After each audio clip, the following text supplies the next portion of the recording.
Audio Jungle.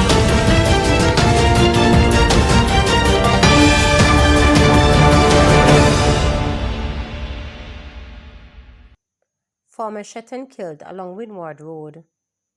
The Kingston Eastern Police have launched an investigation into the fatal gun attack on 34-year-old man in the division on Saturday. The victim has been identified as Ryan O'Neill Wright, also called Boppo, a former of St. Thomas and Black Street, Kingston 16. Reports are that about midday, Wright was attacked along a section of the Windward Road in Kingston. The police were summoned and Wright was found along the roadway, which was appeared to be gunshot wounds to the upper body. He was taken to the Kingston Public Hospital where he was pronounced dead. Elderly woman killed in Trelawney crash. A 76-year-old woman was mowed down in Falmouth, Trelawney. The deceased is Joan Taylor, a retired social worker of Green Park, Trelawney. Police say about 1 p.m., Taylor was walking along Trelawney Street when the driver of a Honda Civic reported lost control of the vehicle and hit her. She was taken to hospital where she was pronounced dead. Cops awaiting DPPs ruling on lawman's death in St. James hit-and-run case. It would appear that the charges leveled against Dylan Reed, the St. James man implicated in the October 2024 hit-and-run death of Constable Leroy Cudner, will be addressed separately, as he is now before the court of other offences arising from the incident. When Reed appeared before the St. James Parish Court on Wednesday, he was only called upon to answer to charges of not having insurance coverage, driving dangerously, having no driver's license, failing to stop at the request of a constable, and not stopping after an accident. Reed's attorney Paris told presiding judge Kesia Grant Price that his client was not prepared to answer to those charges, as he had not come expecting to deal with the greater issue of causing death by dangerous driving. In response, the investigating officer told the court that the file in relation to the death by dangerous driving charge has been sent to the Office of the Director of Public Prosecutions (DPP) for a formal ruling. The order was made through this court for certain things to be done at a certain time, arising from that, with the material that the police had, certain traffic offences were proffered against Mr. Reed, and he was summoned for those charges, following which a file was prepared and subsequently submitted to the Office of the DPP in relation to the death by dangerous driving case, and we are now awaiting that ruling, the officer told the court. I spoke with the superintendent, who indicated that the Criminal Investigations Branch headquarters is actually in dialogue with Ms. Claudette Thompson, the acting DPP, to get an early ruling in the matter pertaining to certain other aspects of the case, the officer added. Following that explanation, the judge set the other traffic matters for continuation on March 12 and bound over Reed for that date. There is a big matter that you'll be summoned or arrested and taken back into custody for. We all know that matter, sir. Look out for that matter, as that matter is coming. What is happening in relation to that matter is that the police have sent the file to the Office of the DPP, and they are going to rule in relation to that matter, Grant Price told Reed. You are before the court now in relation to those matters: no insurance coverage, driving dangerously, no driver's license, failing to stop at the request of a constable, and not stopping after an accident. On March 12, you will return to court in relation to these matters. Reed surrendered to the police on October 5, 2024, one day after Cudner was struck and flung over a precipice by a white Toyota Probox motor car while he was on duty in Granville, St. James. Cudner subsequently died of his injuries on October 20. Government senator urges online consumption safeguards for youngsters. Rising online consumption among adolescents have prompted a call by one government senator for parents and guardians to set guidelines to safeguard their children and ensure they behave responsibly in the digital space. Senator Dr. Longmore said that this was imperative in the light of the fact that the youngsters' extensive engagements within the virtual space can be potentially dangerous for them. She was speaking during her contribution to the 2024-2025 State of the Nation debate in the Senate on January 17. Senator Longmore cited data in Jamaica indicating a significant shift in traditional social behaviors among teenagers, which she said reflected trends in countries such as the United States of America. I want us to recognize that they're not socializing as much. They're actually being socialized because of consumption online, and there are a lot of kids out there who are actually quite lonely, the government senator stated.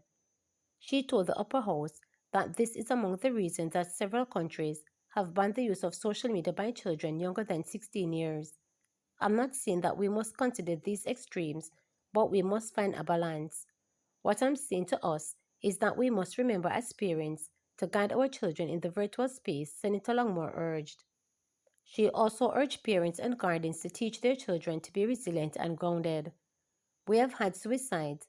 A child, a 13-year-old not here in Jamaica, in a relationship with an AI artificial intelligence girlfriend, took his life because he thought, in doing so, he would be with her. When someone is grounded in who they are, being alone does not necessarily mean that you are alone. We all need to teach our children this. We need to teach them resilience within themselves, Longmore stated. Meanwhile, the senator underscored the need for a paradigm shift with respect to how children are regarded in this society. We need to move from a place of punishment orientation to protection orientation. The fact of the matter is, when we see our children being turned away from school because of their hairstyles, because of their uniform, let us move away from this, please. The priority is the education of the child. The priority is giving this child a chance to perhaps recognize why that choice was not the right one, but marginalizing them is not the way to do it, she insisted. Senator Longmore emphasized the importance of a balanced lifestyle being maintained by and for teenagers as they try to identify who they are as well as their likes and dislikes. It is when a child is seeking to know who they are trying to explore the subjects that they like in school, the food that they like, the company that they like, their sexuality, the hobbies that they like, the career they want, that it is critical to have balance, she noted.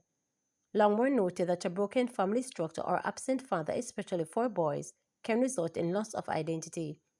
The youngsters are seeking, and if there is no guidance, they are going to sway to what is available, hence the gangs, and see the uptake. Where you see the fall off in schools, you see the uptick in the justice system, you see it in the diversion programs, and we have to recognize this. Our youth need to know who they are, she added. More help for St. Elizabeth residents post-burial. 26 residents of St. Elizabeth who were impacted when Hurricane Beryl skirted the island last year have received much-needed support. Those received essential items such as stoves, couches, mattresses, and pillows, all aimed at restoring comfort and a sense of normalcy during a challenging time from CB Foods and Courts as a pan-Christmas giveaway initiative held at the Black River Preparatory School. The festive atmosphere was enhanced with complimentary pan chicken, drinks, branded merchandise, and music, creating a joyful and welcoming celebration as the team also sought to spread a little Christmas cheer. Nicole Hall, the commercial marketing manager for CB Foods, shared the reason for hosting the initiative. After relocating Pan to St. Elizabeth due to the devastated caused by Hurricane Beryl, it was essential for us to remind the community that they remain in our thoughts even after the event. Pan has always represented more than just an event, it's about the people, their resilience, and their stories. We wanted this initiative to make a meaningful impact, especially during a season that symbolizes love and generosity. Christmas, with its spirit of giving, felt like the perfect time to reaffirm our commitment to our communities, not only in celebration, but also in times of recovery and need, stated Hall. She added, our CEO, Garth Channel, supported this initiative as he is from St. Elizabeth and connected with the councillors, making this initiative close to home. Unicomer Group, through courts, led the initiative. The CB Group has a long-standing tradition of giving back, which is deeply embedded in the company's values. Through CB Foods and our family brands, we actively supported initiatives year-round, ensuring our efforts positively impact the communities we serve.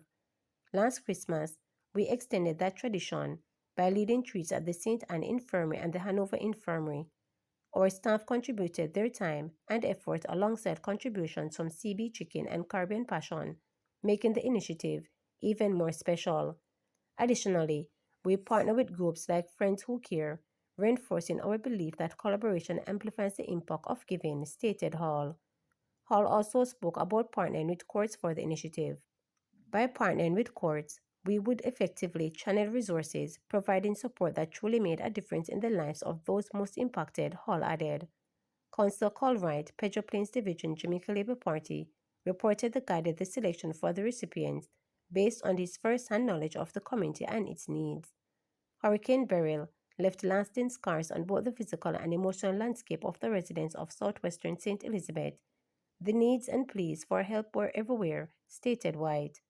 He said when CB Group reached out to help, it felt like a prayer answered. The provision of items to the residents was both touching and a generous gesture of kindness. The recipients, all truly grateful for their gifts, I would like to thank Courts and CB for their amazing initiative. It is acts of kindness like these that help us heal and recover stronger, White added. Simone McFarlane, senior branch manager at Courts, said her company decided to collaborate with CB Foods because of the opportunity to spread joy during the holiday season. We believe in the power of community and shared responsibility. CB Foods has a long-standing reputation for supporting local families, and we admire their commitment to uplifting those in need. Together, we saw an opportunity to spread joy during the holiday season and bring hope to those who may be struggling, stated McFarlane. Remember to subscribe, like, share, and click the notification bell for daily updates.